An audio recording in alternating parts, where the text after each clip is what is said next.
Hello, everyone, and thank you for joining Sigmund Software in our webinar series. My name is Romana Brigante. I am a clinical social worker and project manager professional, and I am honored to have on the webinar today with me John Hollis from Rockers in Recovery, and we will be discussing addiction awareness and education, a grassroots look at getting the word out. Good morning, John, and thank you for joining us. Thanks for having me.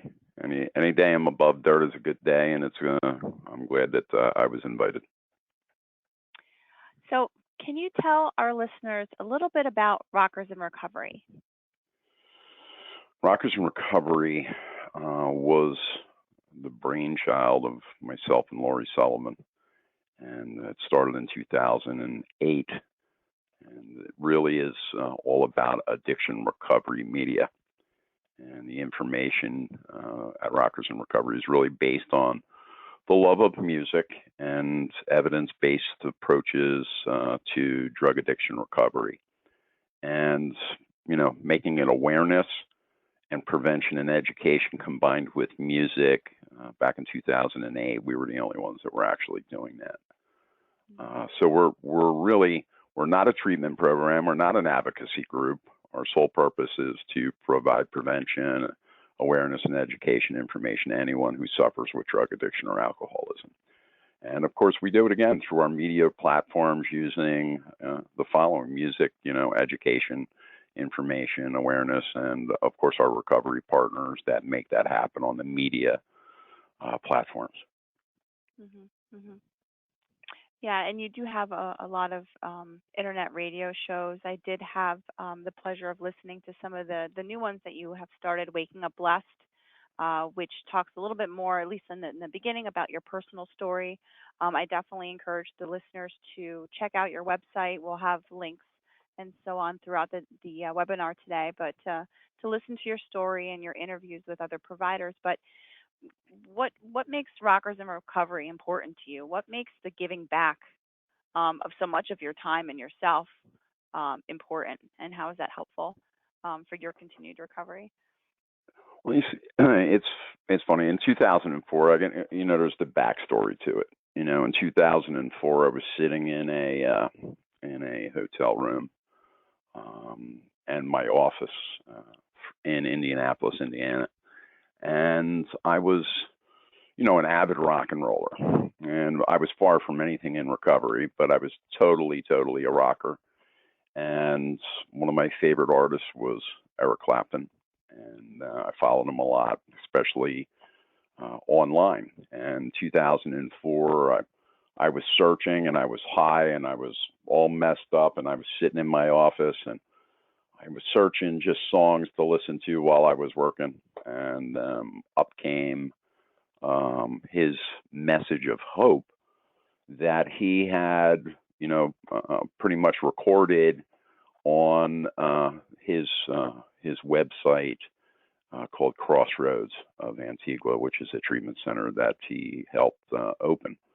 And I listened to it, and I was like blown away that here's a guy that I knew exactly where he came from, especially with his addictions, that he was like clean, and he had been clean since '87, and he was working a program, and he was doing all of these things, and I was just like, just totally blown away.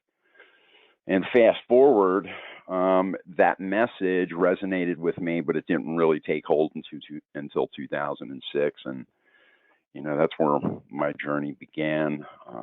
And when I started to listen to his stuff over and over again, it really planted that seed. And what it did for me was when I had the phone call from a local radio station in Boca Raton, Florida, a couple of years into my recovery, and they asked me, hey, listen, they had heard me on another show, and they said, hey, listen, would you like to produce your own show here?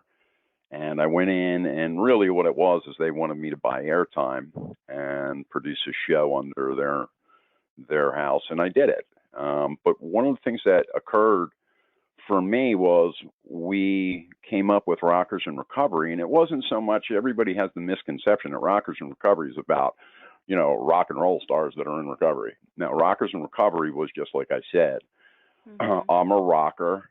I was using in 2004 and 2006. I wasn't using 2007, 2008 when we started Rockers in Recovery. I was a rocker now in recovery.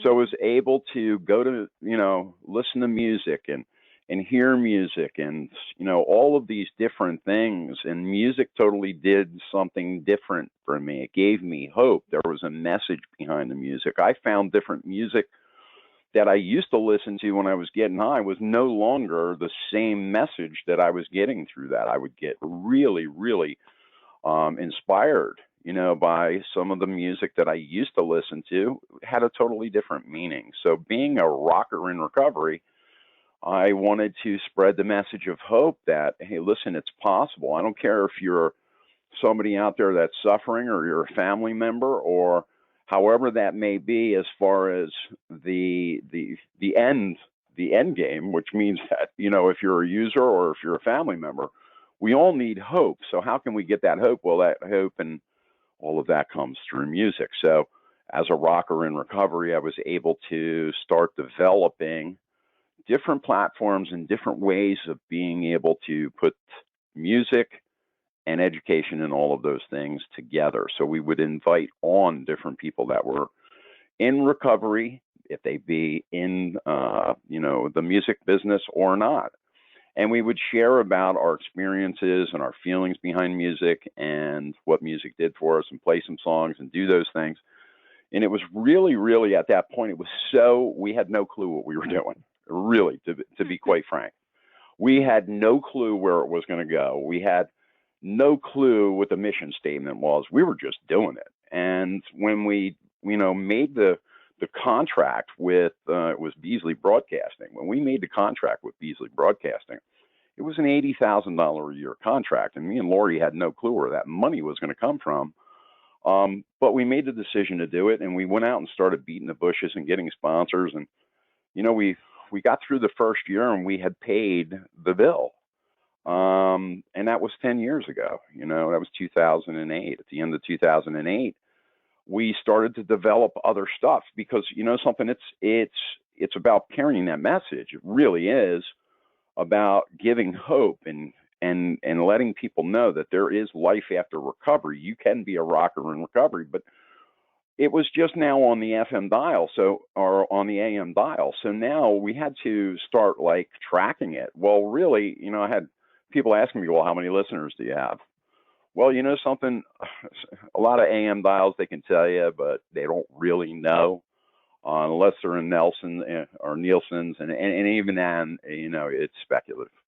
So what we did was we hooked up to Blog Talk Radio, and all of our live shows started to play on Blog Talk Radio. So not only were we live on the AM dial and on a 50,000-watt station, but we were also streaming all of those to a podcaster through Blog Talk Radio. So every one of our episodes were literally going out through that, carrying the message that way too. So this is in 2009. So a lot of the things that we were developing and we were doing were like, I had people asking me, what's a podcast? you know, what's what's a stream? This was Right. 2008, 2009. They had no clue what these things were. So, and then the next phase of the development for us to carry that message out there and get it out there and let people know. Again, this is all about just hammering home to people that, hey, listen, there's life after addiction. Mhm. You can, and you can get clean, you can get sober, you can have a good life, and things that used to be a deterrence can now be an enhancer, and that's where for me the music came in. But it was funny because I had in 2010 I had the opportunity. I got a phone call from through this process, by the way, Crossroads Center of Antigua started sponsoring our show. And one of the coolest things about that was I got a phone call from Kim Martin asking, if I wanted to go to the Crossroads Guitar Festival. I love Uh, Kim. I had the pleasure of working with her also. She's awesome. Yeah, she's a great lady, great lady. So she had called me and said, "Hey, listen, you want to go to the Crossroads Guitar Festival in 2010 and interview some people and do a live show?" And I was like, "Absolutely." So I went. It was the most incredible experience of my life because here I am in 2010, sitting at the Crossroads Guitar Festival, interviewing people, and it was, for me, you had, like Bill Murray and just some of those guys. And then you had, Sheryl Crow there. You had the Allman Brothers Band without Greg. You had a Mhm. bunch of different folks that were there, and not all of them were in recovery. Mhm. And some were in recovery, and I think Ronnie Wood was there, and Ronnie Wood at that time, and he talks about his own recovery. He had like 3 months.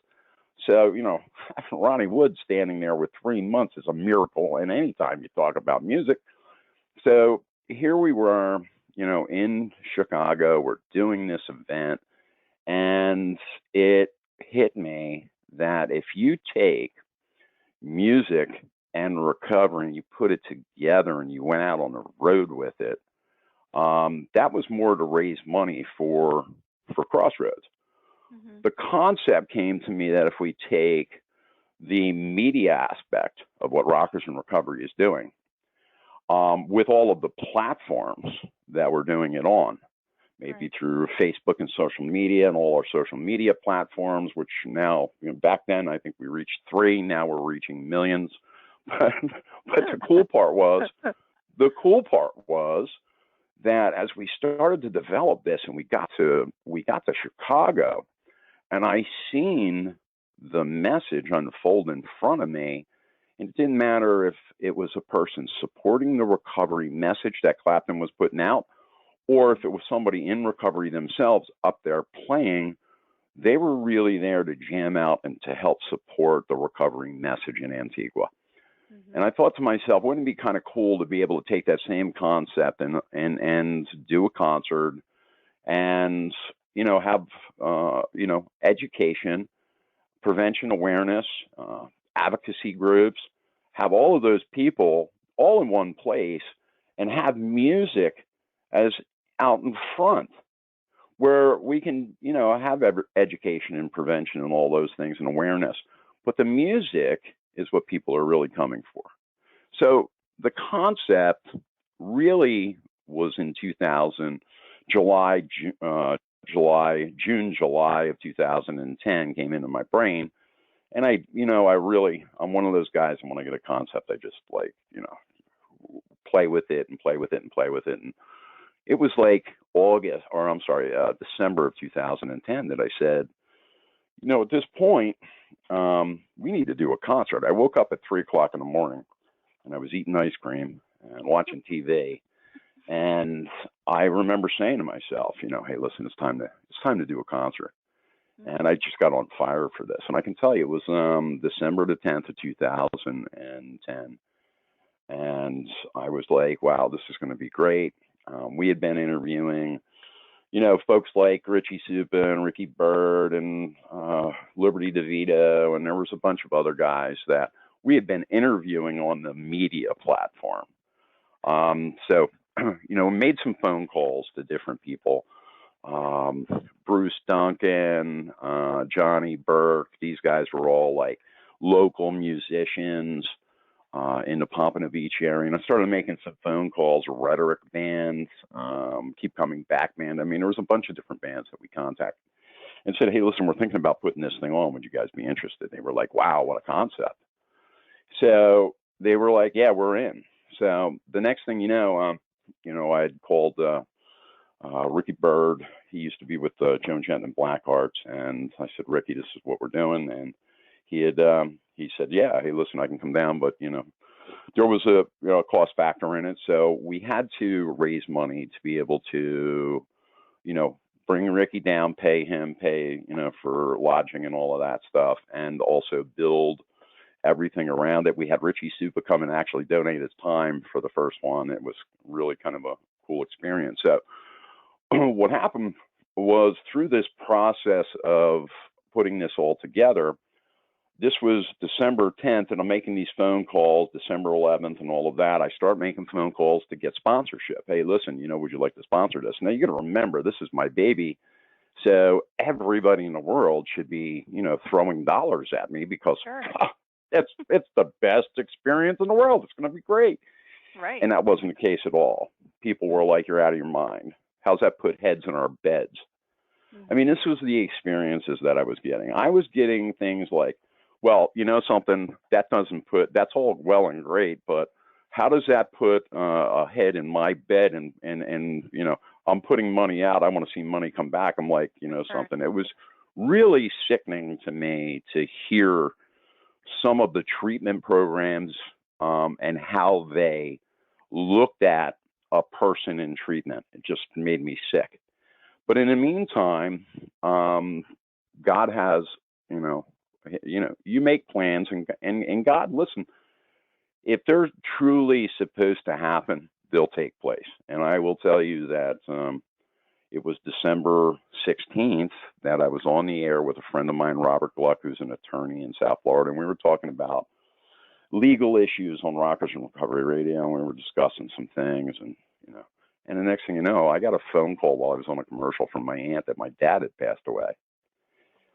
Well, hence, that all comes together because through that, my dad left an inheritance that through that inheritance, we not only paid for the first Love of Recovery festival, which was the weekend of uh, February 12th of 2011, which was Valentine's Day, and Lori came up with the concept of naming it Love of Recovery Festival, and we literally paid for it through my dad's inheritance, and paid for everything. I think the whole total came out to like $25,000 or $30,000. We had a full concert production. It was amazing, and we live streamed it. So here's the funny part. Not only was it streaming on the radio and streaming on Blog Talk Radio, but we came up with this concept that we could actually do live stream through Ustream TV. They had just came out. So we did a 4-camera shoot in 2011 for the first event and streamed it live. You could watch it right on all of the social media. Now, it wasn't like, Facebook years later comes out with Facebook Live, but back then you would have to click on it and you could go to the show and watch it live. And we did that for the first year, 2011 into 2012. We produced our first 4 shows, live shows, bringing awareness, prevention, education, and music together. And the way it worked was real simple.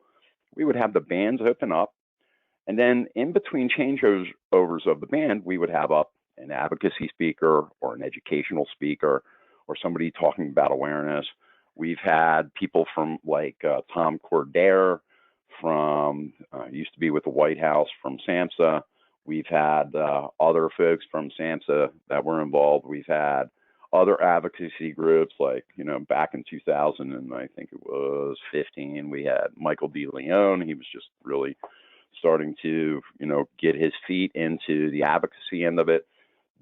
Just this past, our last one, which was in November, was our 29th musical production across the United States since 2011. We had Tim Ryan and other speakers there. But the concept of this was to let people know in the area that in between those bands, you're here for the music and you're hanging out. We're really having fun. But the concept was that if you were a person in the community, that's the person we wanted to speak to. See, it's real simple to throw a recovery concert. Listen, they had the 12-Step Music Fest down in the Keys back in 2009, 2010, and all of that. And it was all really based around people in recovery going to this event. That's not what we're looking to do. What we're looking to do is find the person out there that's hurting. Come listen to some music, and we can give you some information on how to help your loved one. We can give you some information on how you might want to get help. But it's about educating the community with awareness and prevention and love through music. because music is the common denominator. It is the language of the heart. It brings people together. It doesn't separate people. Mhm.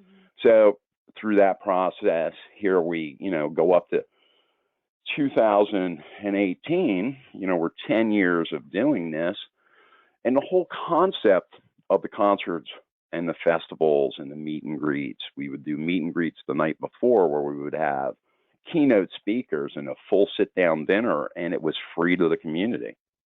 We were doing all of this and we were wrapping it all around sponsorship.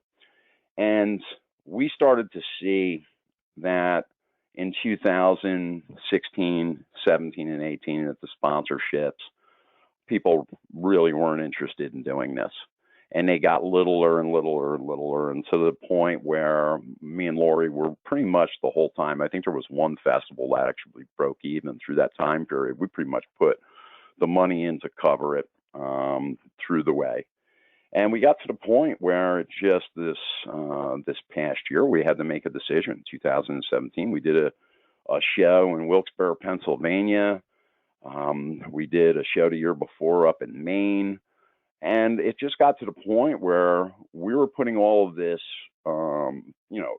huge, huge production out there and marketing it and putting it out there. And we would have people in the recovery communities, talking about, well, you can't go to that. You're breaking anonymity. How are we breaking anonymity? Listen, Mhm. first of all, I don't say I'm a part of any 12-step organization. I'm a member or I'm not. Mhm. I'm not saying that it's endorsed by any 12-step organization. And as long as I'm not doing those things, then guess what? We're not breaking any traditions on the 12-step aspect of it.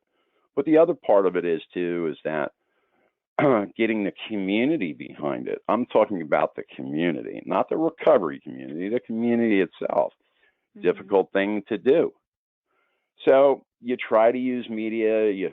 We pretty much created our own media outreach because our stuff is reaching 2-3 million people, and 200-300,000 engagements a month, or 200 to 300,000 engagements a month.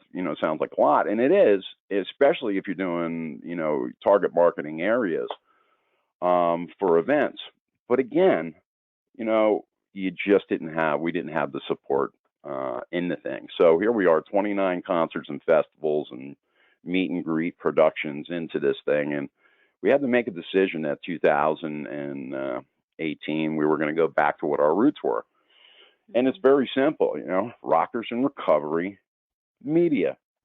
We're addiction media. And what we do is we put out all of those same things that we were putting out years ago, but we combine them all together with messages of thoughts for the day, to waking up blessed, the new radio show, to old shows like music and recovery.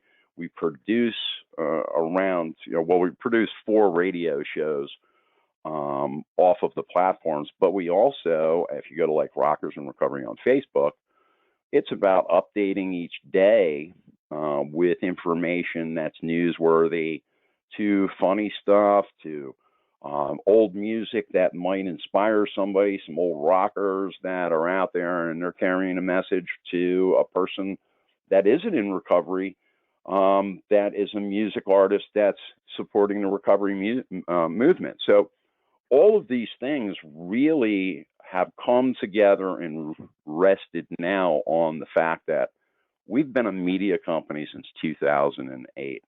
Yes, we had a great run of great festivals and meet and greets and all of those things, but the real core has always been getting up every morning and doing Rockers in Recovery media and putting the media information out there worldwide on the web at our rockersinrecovery.com site, to doing it directly through all of our social media outlets. Our biggest one being Facebook at Rockers in Recovery.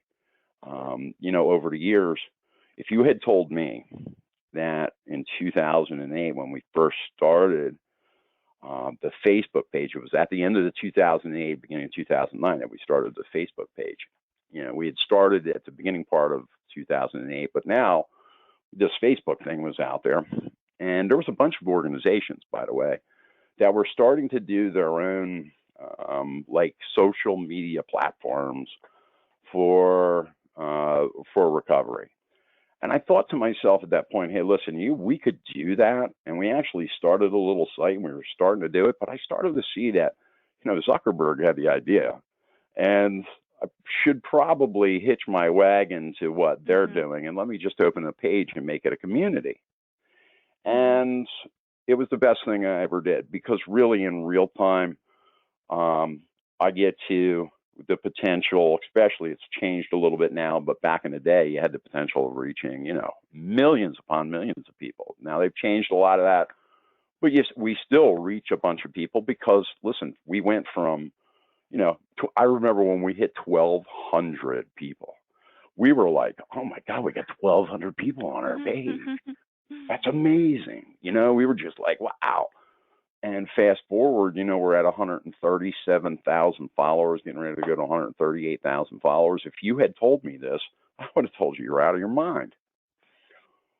God does for me, and sometimes there's a lot of people out there, man, that will add their, say about my spiritual beliefs. But I know beyond the shadow of a doubt that God has covered my butt. And in the reality of everything that I had gone through in 2013, we had rented the Revolution Live, and we were doing a concert for the first time. It was combining the Broward County Sheriff's Department with Special Olympics and also Rockers in Recovery. And we put this thing on, this event on, and Rockers in Recovery rented Revolution Live in Fort Lauderdale and turned it into a non-alcoholic gig, a club for the night, and combined the message of hope with the community using Special Olympics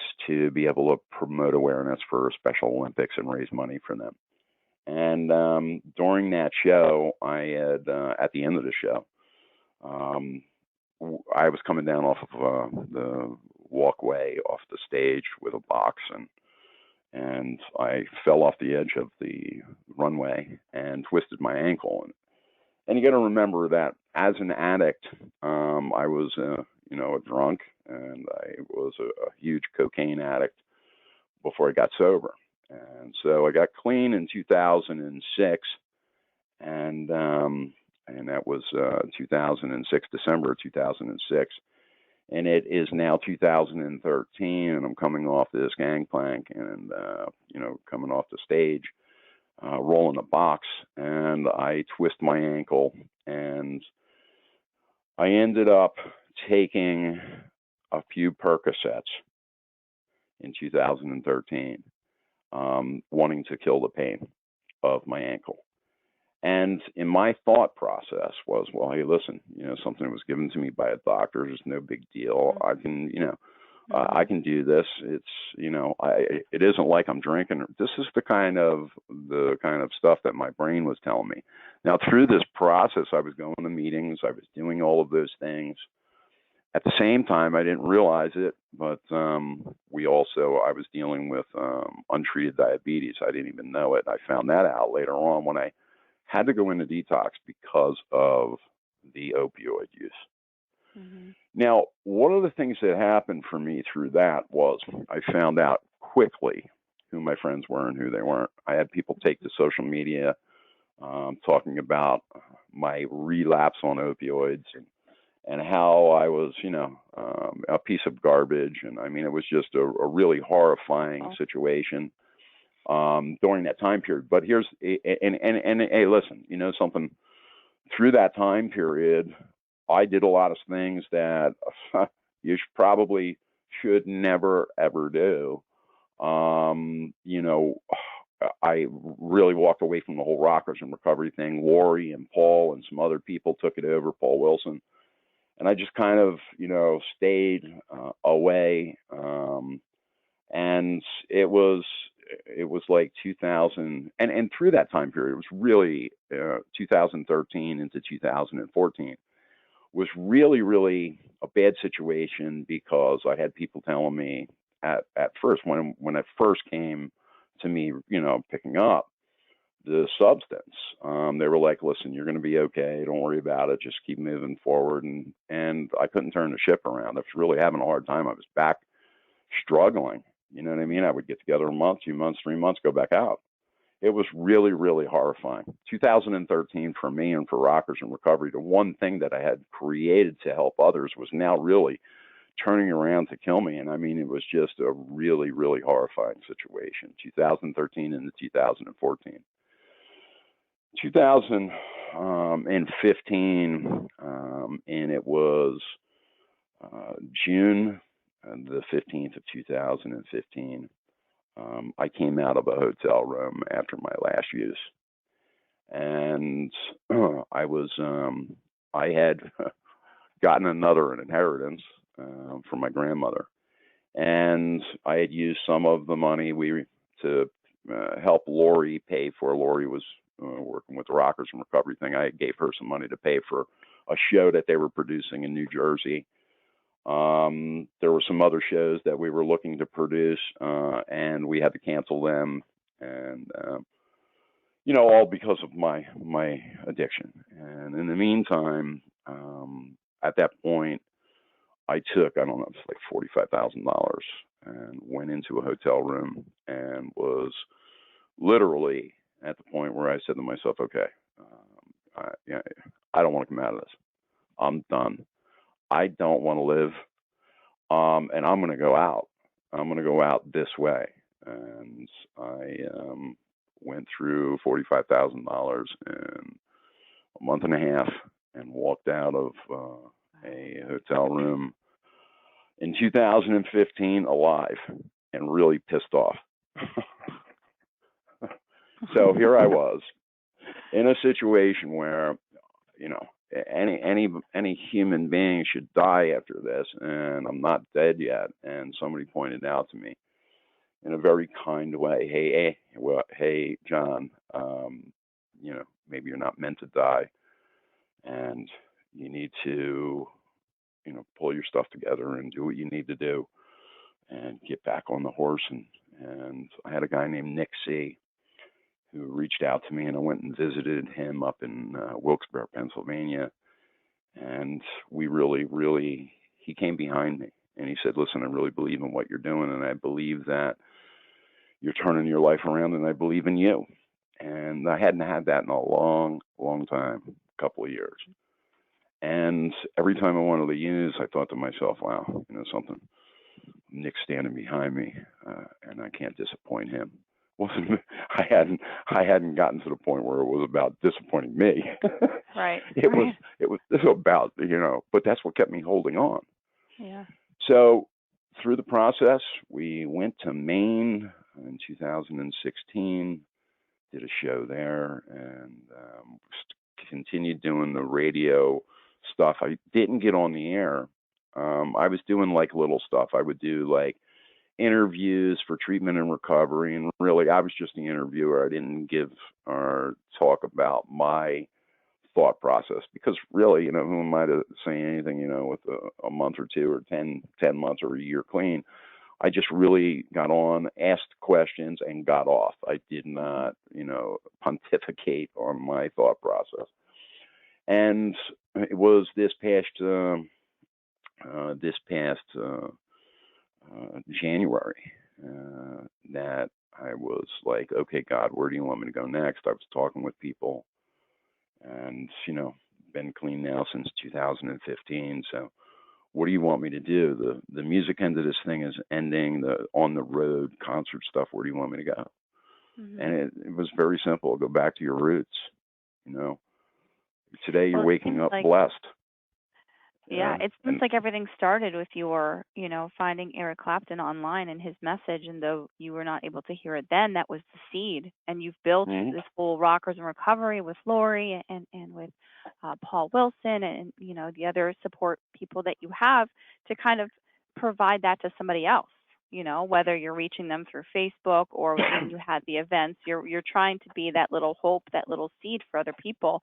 And though, I know that, the relapse was definitely a step back, and, you coming back, that's all genuine. That's all real. I mean, through my own experience in my family with addiction, which I know I've talked to you about, I see the 2 steps forward, 1 step back, but it's the coming back that is always the most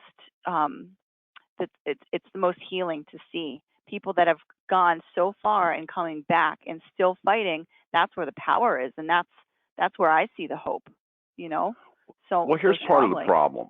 Here's part of the problem, and it's become an asset. See, recovery for me today is the bedrock. All of that stuff that is the bedrock of the new foundation of my recovery today. So Mhm. that being said, hey, listen, in addiction, you injure a lot of people and you harm a lot of people. Mhm. And, doing the best I can each day to make amends and contact people and do those things. And my sponsor told me, hey, listen, you know something, you put it out there and you leave it up to God. However, that's going to work itself out. It's going to present itself exactly when it's supposed to present itself. And it has over the years, where over the last few years, where, those amends processes take place, and reaching out to people. But most importantly, what I found is through this is that a there's a stigma within the rooms. There's bad stigma from the general public to begin with on how bad an addict is. But it really gets really bad when you're, being in a recovery community and they look at a chronic relapse or a relapser as somebody that you should stay away from. Mhm. When you have people saying, stay away from him, he's using. And listen, I was clean for a year and they were still talking about that I was still using. So, And those again, people probably need the most hope, yeah, those and that are here's the even not reality. feeling a community in the recovery community. Correct, man. It's almost like being a leopard amongst leopards, at that point. Mhm. So, Mhm. once I really got my footing back, one of the things that started to happen with me was I had, and it's really a bad thing because if you look at people with long-term recovery, you get a guy with 7, 8, 9, 10 years, or 20 years, or 25 years, or 30 years, and they go out. It's a hard time getting back because your ego and your pride are getting in the way, and it's no help if you have all the mumblings going on in the background. Mhm. Mhm. So the reality is that today, by the grace of God, I get those phone calls. Hey, John, listen, I had 20 years and I just went out. What should I do to get back? I'm really having a hard time. Every time I walk into a room, I think everybody's talking about me. I mean, these are like insane thoughts, and guess what? Some might, but Mhm. 9 times out of 10 is your own brain telling you that. Right. Because your own guilt and Con- shame and remorse and Mhm. all of that. So the reality is that God gave me new purpose through this whole thing. The other thing is that I found and I seen firsthand the power behind the opioid crisis and the whole Mhm. opioid overdoses that are going on across this country, 174 a day. Now, the amazing part, in 2009, we had a radio show on Rockers in Recovery about, people finding opioids in their medicine cabinets and how children were becoming addicted because of, the pharmaceutical companies that were pumping them up. If you got a sprained ankle, you got an oxy. If Mhm. you got, you know what I mean? If you injured your finger playing baseball, they gave you an oxy. Mhm. So, they had really, when we did that show in 2009, we had really, talked about at that point, not even being somebody that had that problem. I understood the concept because, I had my own addictions. So I knew, the addictive personality and the addictive gene. I understood all of that, but one of the things that I really look back at is that until I had to go through that myself and seen what it did and how it opened it up and brought me right back to my own drug of choices And now, twofold, not only am I doing my drug of choice, but I'm also using opioids. So all of these things really, fast forward, again, the foundation and the bedrock of what I get to and my purpose today about carrying a message of hope to other people. Listen, if you're out there today, I don't care if you've relapsed 1,000 times. You are a person that needs love. You're a person that needs understanding. And you know something, you're welcome at Rockers in Recovery.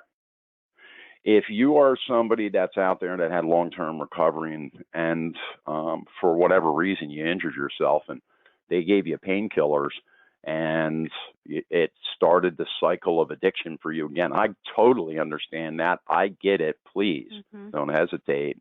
That's what we're here for, Rockers in Recovery. Reach out to us. The end result is that what I do today and how I act today and behave today is really based on what I've learned from my own history. I was sitting in a meeting last night. I'll tell you, it's funny.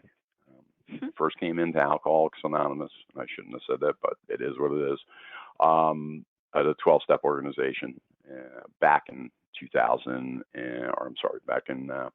1985. I was 18 years old, and I was at a young people's meeting, and I went to treatment. They sent me to treatment.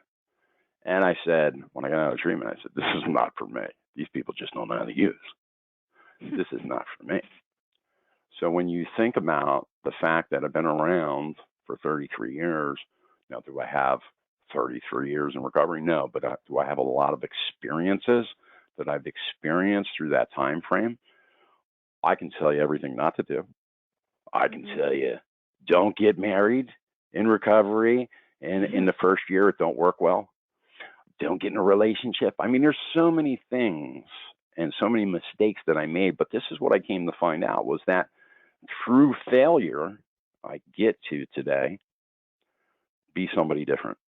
Because if I take those failures and I use them as wisdom, I can grow.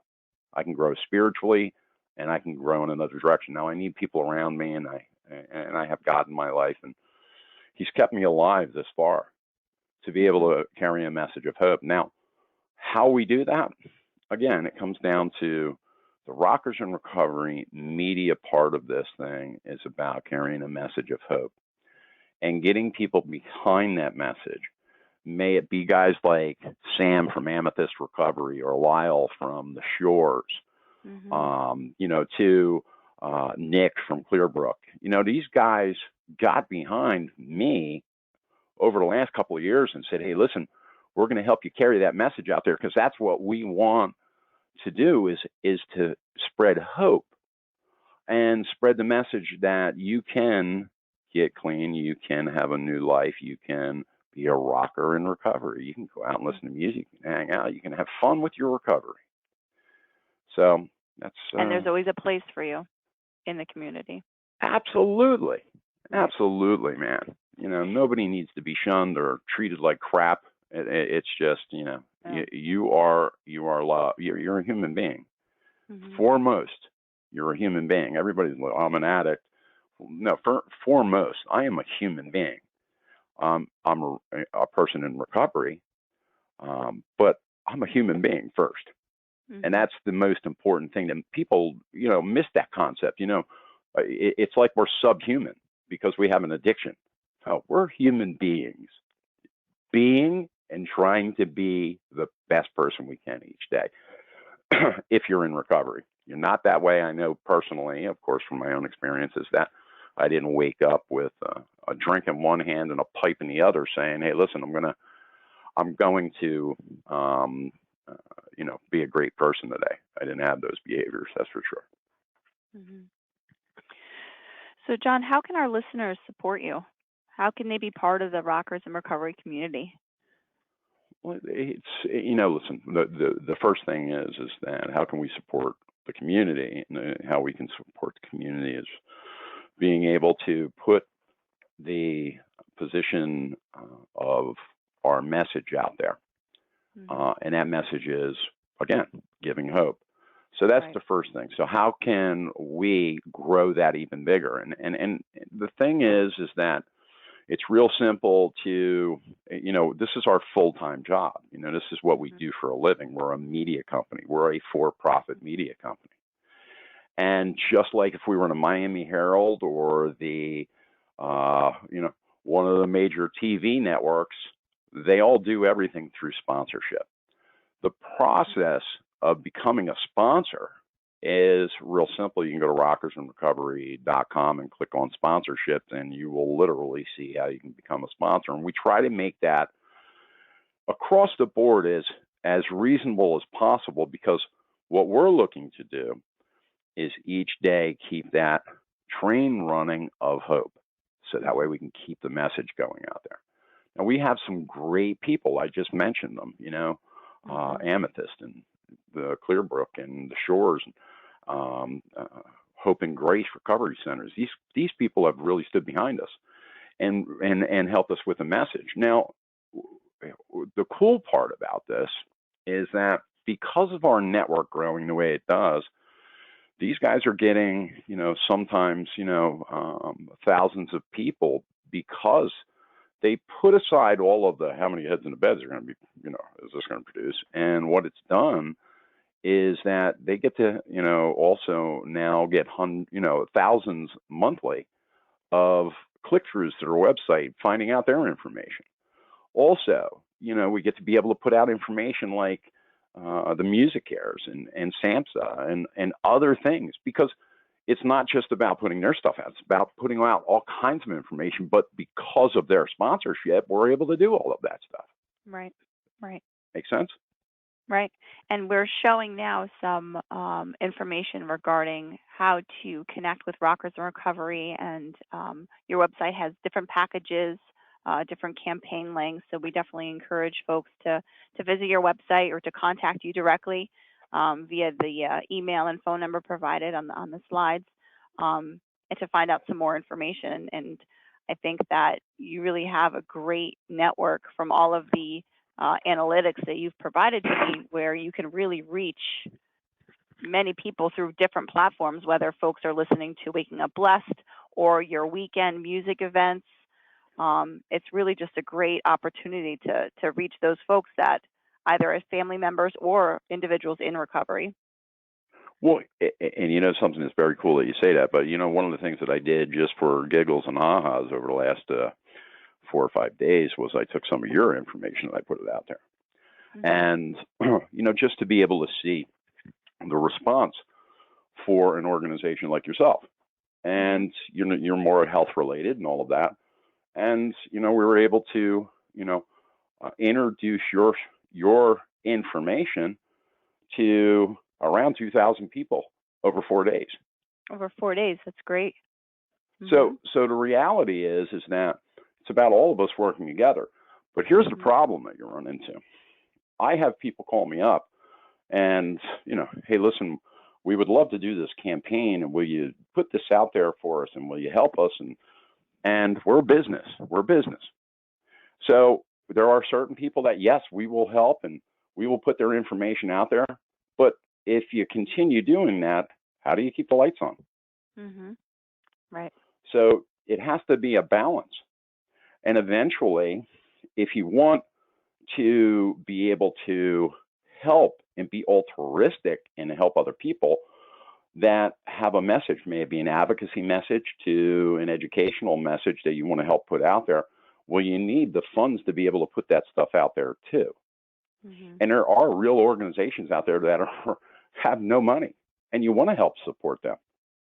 But you need organizations that are willing to support your message foremost, so that way you can get their messages out too. Right. Well, I think we have a few questions from our listeners that we want to go through.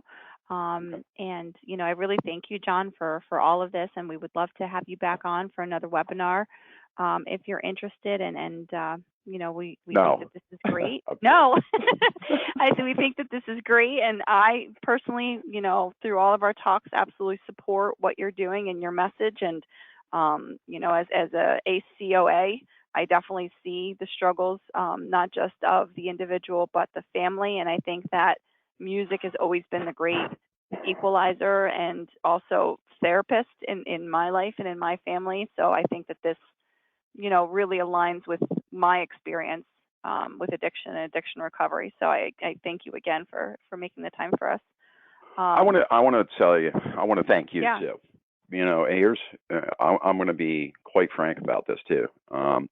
There's a bunch of organizations out there now, media organizations. In Recovery Magazine started in 2012. There's a bunch of other media stuff out there. But one of the things that never occurred is I never had a person pick up the phone and call me and say, hey, listen, would you like to talk about Rockers in Recovery and be a part of our media? And maybe we could collaborate and work back and forth. Never had it happen. And that's part of the problem that goes on in the recovery community. Everybody, is, working on their own agenda and having their own agenda. So nobody wants to collaborate because, listen, that might be, they might get more spotlight than we get, or they, it's just really, really nuts. So having you pick up the phone and call me and wanting to really hear my message and hear what it was all about was an honor. It was an honor. You made my day the day that you called and asked. And I want to thank you and your organization for asking me to be a part of this. I'm totally humbled, and most importantly, I'm so glad that we could really get to know each other and understand that, it's some of the stuff it can be fun doing and putting it together. And we've had some fun putting it together and some really cool talks. So I thank you. Okay, round two. Name something that's not boring. A laundry? Ooh, a book club. Computer solitaire, huh? Ah, sorry, we were looking for Chumba Casino. That's right, ChumbaCasino.com has over 100 casino-style games. Join today and play for free for your chance to redeem some serious prizes. ChumbaCasino.com. No purchase necessary. Void where prohibited by law. 18+ terms and conditions apply. See website for details.